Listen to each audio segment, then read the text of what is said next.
You're nothing without me, Jolene. His words sliced through me like glass shards, each syllable dripping with disdain. I gazed at Dalton's cold, expressionless face, searching desperately for any sign of the charming man I fell in love with 2 decades ago.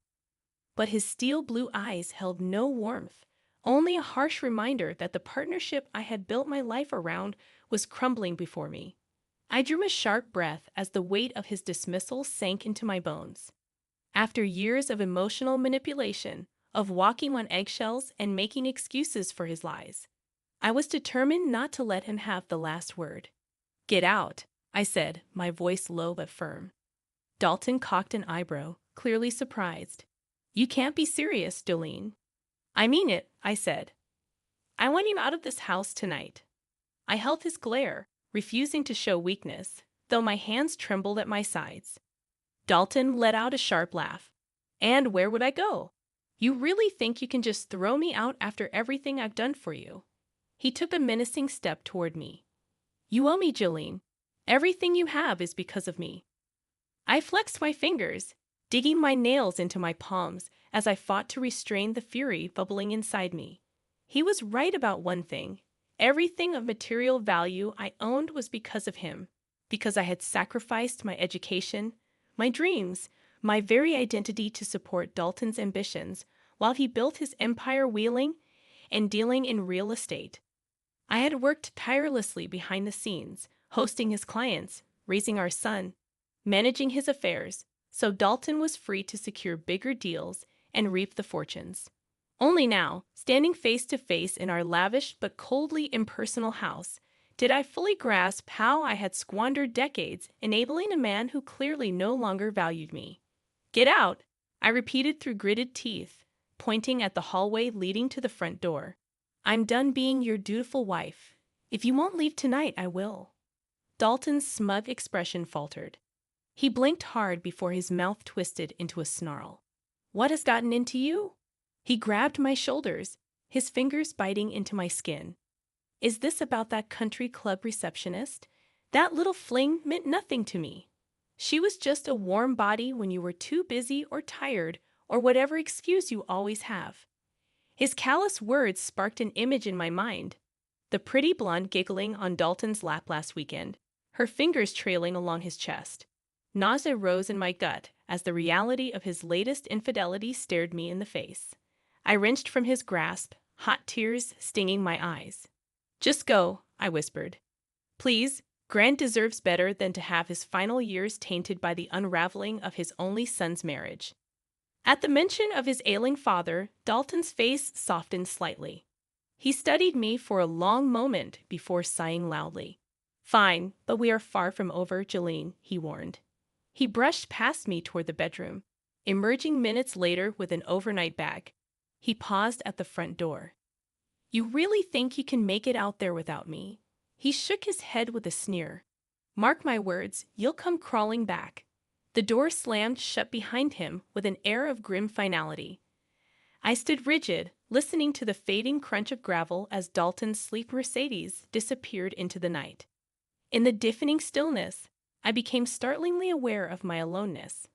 I roamed from room to room, engulfed by the gnawing emptiness within me, which slowly solidified into a cold but unyielding determination. Dalton had underestimated me for the final time. Waking abruptly, I was momentarily disoriented by my unfamiliar surroundings. As consciousness settled in, the events of the previous night flooded back. Dalton's callous dismissal, our explosive argument, and his dramatic departure. Sitting up on the plush guest room sofa where I had collapsed in the early hours, I was greeted by the first rays of dawn seeping through the tall windows, casting a mocking cheerfulness about the room. Swinging my legs over the side, I buried my head in my hands with a groan, grappling with the question of what to do next. My entire adult life had revolved around Dalton, supporting his career, raising our son, managing our social calendar and household affairs. Now, for the first time in decades, I was utterly alone. A wave of melancholy washed over me as I reminisced about simpler times, sharing secret smiles over the bakery counter with the charming business student who had tirelessly pursued me during my freshman year of college. Dalton had been enchanting in those early days, lavishing me with affectionate gestures and gifts. I was the pride of my small hometown when the most eligible bachelor chose me. When Dalton proposed just 8 months after we met, I stunned my family by dropping out of school to plan our whirlwind wedding. Caught up in the intoxicating rush of young love, I couldn't fathom denying Dalton anything. However, as Dalton's ambitions swelled, the sweet gestures gradually faded. He criticized my modest career aspirations, convincing me that staying home with future children was paramount. I buried my needs and independence to support his relentless climb up the corporate ladder. Somewhere along the way, amidst the demands of work, parenthood, and societal expectations, we ceased to be partners. Dalton's ego and self-interest consumed us both. Rising slowly from the couch, resigned to face this new and daunting phase of life alone, I began to gather my belongings. My gaze fell upon the antique desk in the corner of the room, another flashy sign of Dalton's growing wealth. On impulse, I pulled open the top drawer, where amidst the clutter of pens and rubber bands, my fingers brushed against a small, unfamiliar box, my heart racing. I retrieved the velvet case and unclasped it with trembling hands. Nestled inside was a gorgeous diamond tennis bracelet, glinting boldly in the morning light. Fresh anger coursed through me as I pictured Dalton fawning over one of his flings with this extravagant gift. It was yet another representation of his selfishness, lavishing treasures on his whims while I made do with the same jewelry he had given me decades ago. My bitterness swelled, usurping the grief that had threatened to overwhelm me. Dalton had smugly declared I couldn't survive without him, convinced I would never walk away from the comfortable life his wealth afforded. Staring down at the diamond bracelet, a bold idea took shape. Dalton wasn't the only one who could play dirty. If he wanted to underestimate me, I would show him just how cunning I could be. Snapping the box closed, I tucked it into my bag with renewed resolve. I had calls to make: an overpriced divorce lawyer, a savvy real estate agent, perhaps even a private investigator. I refused to emerge from this marriage broken and destitute, simply because Dalton assumed that was my only option. For the first time in years, I felt fully in control of my choices. Come what may, I would land on my feet, and karma willing, I would bring Dalton to his knees in the process. My heels clicked purposefully across the marble foyer as I returned home from my legal consultation, echoes underscoring my determination. The conversation replayed in my mind. With no prenuptial agreement in place, you have considerable leverage in the divorce settlement, my cutthroat lawyer had said, especially given the length of the marriage and assets involved.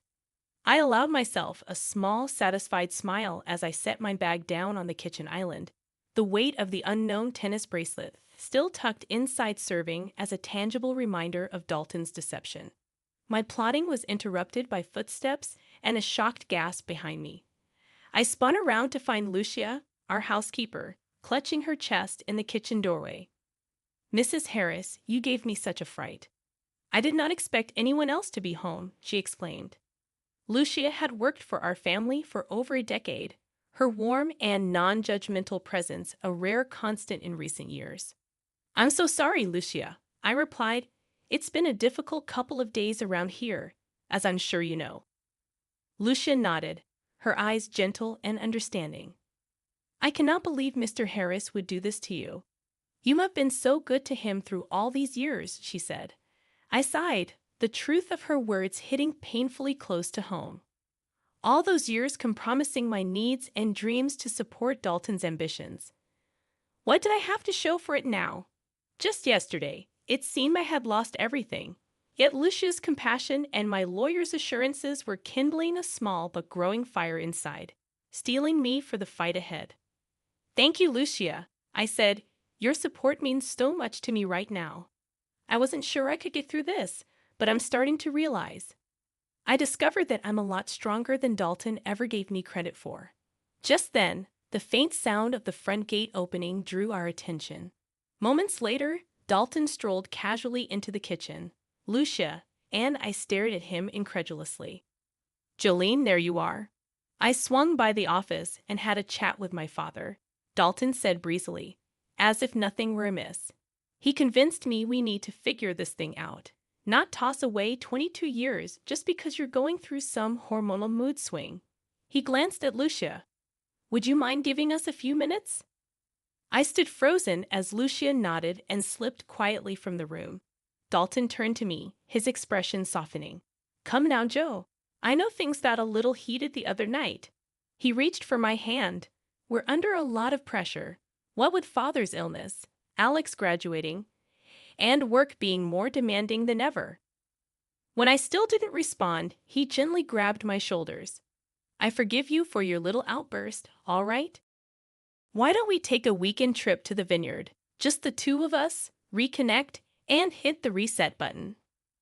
My blood boiled at his audacity to waltz back in here expecting reconciliation after everything he had put me through. I wrenched from his grasp, my voice dripping with venom. You arrogant bastard, get out before I have you thrown out. Dalton blinked in surprise. Jolene, please, just listen, he began, but I cut him off. No, you listen. I saw the bracelet, Dalton. His face paled. Our marriage is over. So be yourself a favor and leave with whatever shred of dignity you have left, instead of making this uglier than it needs to be. Dalton's shell-shocked expression shifted to cold rage. He stepped forward, jabbing his finger toward me as he spat his reply. You'll regret this, Jolene. I promise you that. I awoke the next morning feeling truly rested for the first time in recent memory. Dalton's latest attempt to manipulate me had only affirmed I was on the right path. I stretched lazily, surprised to realize I had slept through the night without aid of my usual sleeping pills. Throwing back the covers, I headed for the shower with fresh resolve, the conversation with my lawyer replaying in my mind. Document everything from this point forward. Every financial record you can get your hands on, any evidence of affairs. It will only strengthen your position. By the time I finished blow-drying my hair, I was brimming with purpose. I quickly dressed and headed straight for Dalton's home office. If he thought he could intimidate me into staying with veiled threats, he had another thing coming. I took control of my future as I rifled through Dalton's meticulously organized drawers and files, my hands expertly guiding me to the most relevant documents. Bank statements, investment reports, loan applications. I assembled anything that provided transparency into our financial lives, anything I could leverage to ensure I emerged from this divorce securely on my own 2 feet. Nearly 2 hours passed in a blur before I heard movements elsewhere in the house. I scrambled to return the home office to its original pristine condition, just as Lucia appeared in the doorway. Mrs. Harris, pardon the interruption, but your lawyer is on the phone, she said tentatively.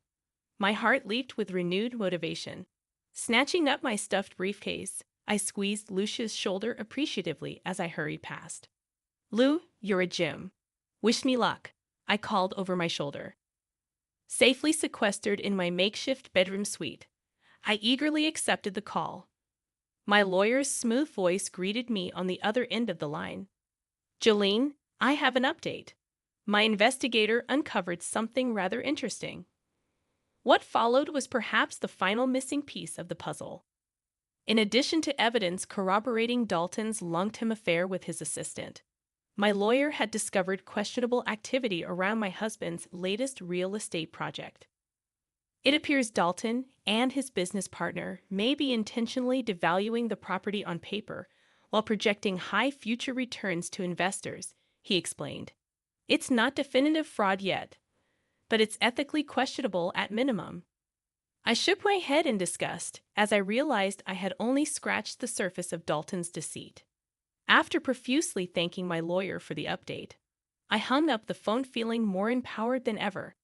I now held the keys for my liberation from Dalton's toxic web in every sense, emotionally, financially, socially. Emboldened by this newfound evidence, I found myself actually hoping Dalton would try confronting me again. I would relish seeing the smug smile wiped clean off his face when he realized I now held all the cards.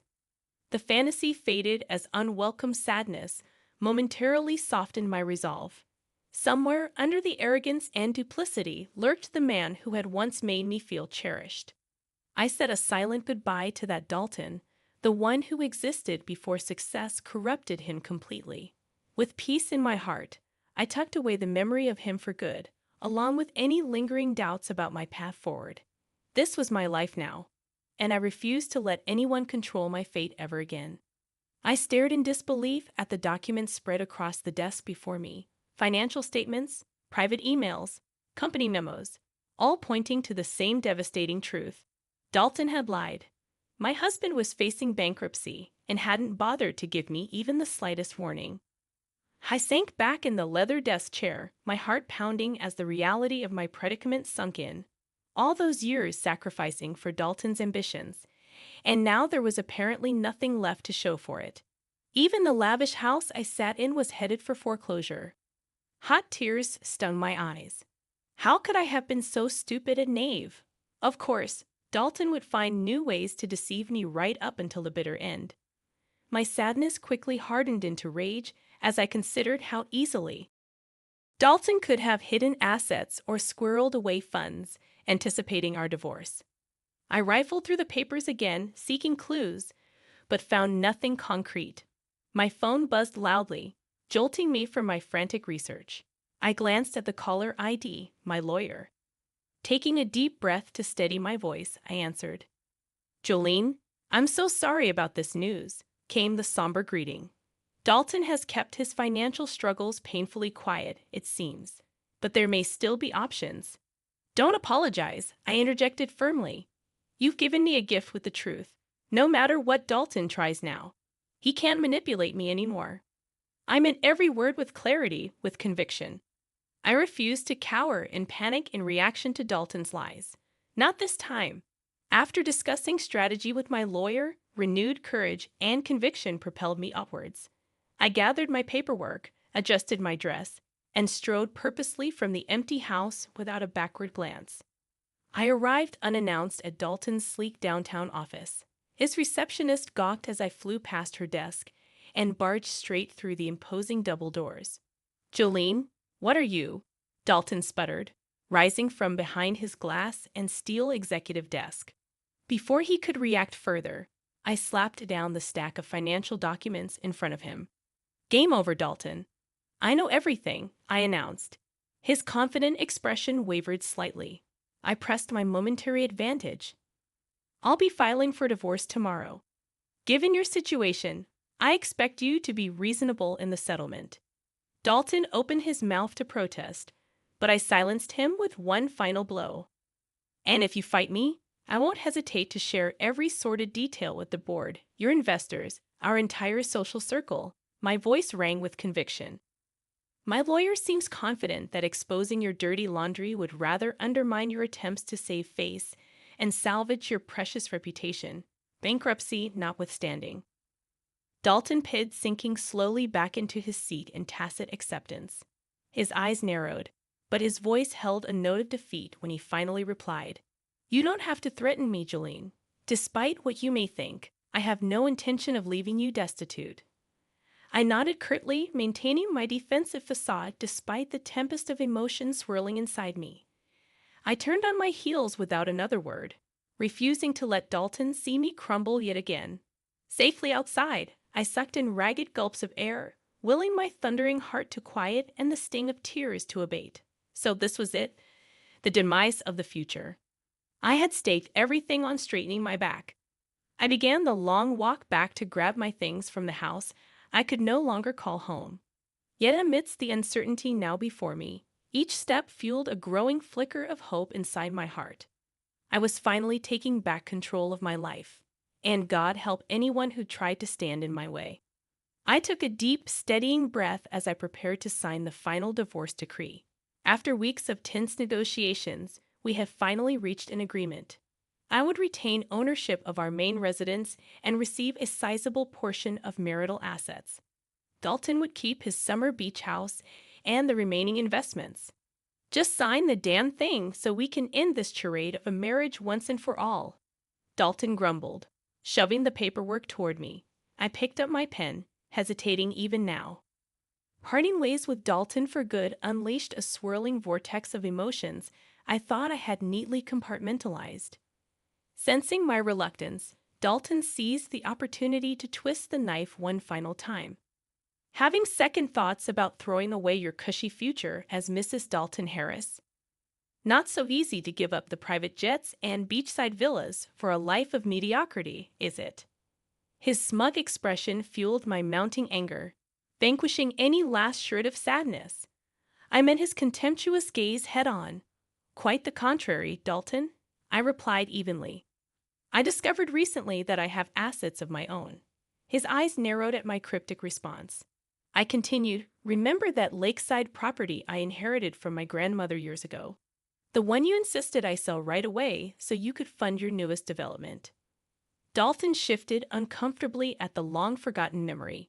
After ignoring his demands to liquidate the modest land asset, I had tucked away the property deed, retaining my small connection to family history. Well, it turns out that land is now prime real estate worth nearly $2 million, I revealed casually. So you see, I'll manage just fine on my own. Dalton's face morphed from confusion to disbelief to outrage in quick succession. He sputtered indignantly, "What? You can't prove." "No matter." I cut off his rambling threats with a wave of my hand. "Don't waste your time or money, Dalton. The property is solely in my name. But by all means, take me to court if you need yet another public humiliation." I signed the divorce decree with flourish and pushed it back across the table, relishing this final victory. For a brief moment, I allowed smug satisfaction to replace the swirling emotions I had bottled up for too long. I stood calmly, gathering my belongings while Dalton stared at me wildly, the new reality settling over him. "Well, if we're quite finished here, gentlemen, I'll be on my way." I nodded graciously at our lawyers before turning my gaze back to Dalton. "I do hope you find some shred of human decency left in that dark heart of yours, for your sake at least, if not anyone else's." With those final words, I walked steadily from the room, only allowing myself to tremble with release once outside the oppressive atmosphere. I leaned against the cool brick wall, taking deep, healing breaths. The time had come to close this painful chapter for good and step wholly into a future of my own making. While Dalton grappled with his bitter comeuppance, I felt only lightness and liberty. Tomorrow would mark the first sunrise of a life no longer confined by secrets, manipulation, or the suffocation of stunted dreams. Against all odds, I had salvaged my sense of self from the ruins of betrayal, and nothing could dampen my spirit now. I heaved a satisfied sigh, admiring my surroundings. The blank walls and bare floors held only possibility, a far cry from the cold opulence of the home. The past few months had flown by in a flurry of fresh starts, new ventures, and overdue reckonings. The sale of my inherited lakefront property had left me with newfound financial independence. After the divorce, Dalton descended swiftly into disgrace as details of his shady business dealings came to light. Meanwhile, I embraced solitude and reveled in personal growth. Now, on the eve before opening day of my very own bakery, I paused to reflect on the circuitous route that had delivered me here. Failures often plant the seeds of later success, I mused, and what felt like loss and devastation ultimately cleared the way for truer fulfillment. My philosophical rumination ended abruptly with Lucia's signature cheerful greeting. "It smells heavenly in here already," she remarked. My longtime friend and confidant had left Dalton's employment to join me in this new endeavor. Her steadfast support through all my tribulations had been a rare gift. We spent the afternoon preparing a test batch of goodies showcasing my decadent family recipes. Tomorrow, these polished granite countertops would display baskets brimming with flaky croissants, glossy fruit tarts, and artisan breads. As we worked, laughing easily together, my phone buzzed loudly in my pocket. I dusted the flour from my hands before glancing at the caller ID, an international number I didn't recognize. Curiosity got the better of me. "Hello, Jolene Harris speaking." I answered briskly, prepared to terminate yet another sales solicitation. But the smooth, familiar voice I heard instead jolted me completely. "Jolene, it's Dalton." "I'm sorry for the out-of-the-blue call," he said, sounding uncharacteristically hesitant and deflated. Curiosity rooted me in place. I just heard about your new bakery on social media. Congratulations. His voice trailed off awkwardly. Anyway, the reason I'm calling. I know my apology likely means nothing at this point, but I wanted to express my sincere regret for how everything unfolded.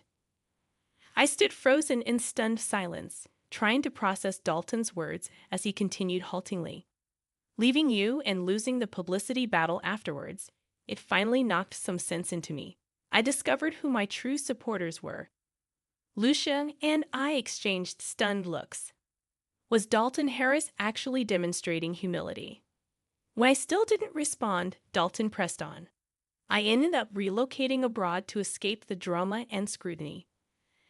I have an opportunity to start fresh here. But before I did, I needed to make amends, to let you know how much I respect and admire you for landing on your feet. You didn't deserve how I treated you. I cleared my throat, regathering my wits after Dalton's emotional appeal. I appreciate you saying all of that, Dalton. I can't erase the pain you caused, but healing comes from moving forward with wisdom and grace. We exchanged a few more awkward pleasantries before hanging up. As I slowly set down the phone, Lucia appeared by my side, concern crinkling her warm eyes. "Are you all right, dear?" she asked. Considering the question, I took full stock of my emotional state. To my pleasant surprise, instead of the usual hurt and frustration Dalton's presence evoked, I felt only forgiveness and peace. His mistakes were no longer mine to carry. Meeting Lucia's caring gaze, I gave her a genuine smile.